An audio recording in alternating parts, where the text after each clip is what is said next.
Welcome to my kitchen. Safety is the number one priority.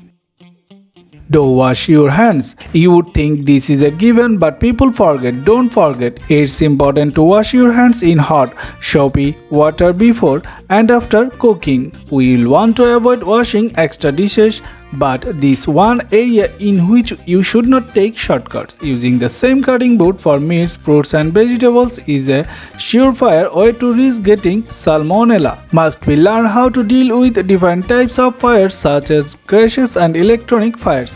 Do not use metal utensils on non-stick pans. So now let's get started. This recipe I am using one whole cauliflower head cut into florets. A dull knife is more likely to slip and cut you than a sharp one. Do not use the same cutting board for a raw meat, fruits and vegetables. Keeping your knives sharpened is one of the easiest ways to keep them safe. Preheat oven to 425 Fahrenheit.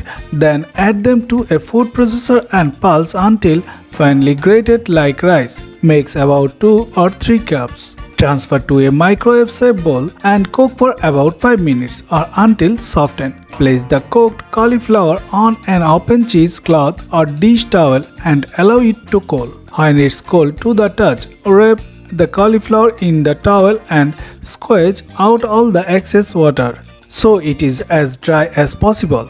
Add the eggs, shared mozzarella, Italian seasoning and garlic powder. Stir to combine. Spread into desired shape on baking sheet lined with parchment paper. Bake in preheated oven for 15 to 20 minutes. Add the sauce and cheese and any other toppings and bake until the cheese is melted. Serve immediately while warm with fresh basil. Now complete our cauliflower pizza crust. So now it's ready for serving.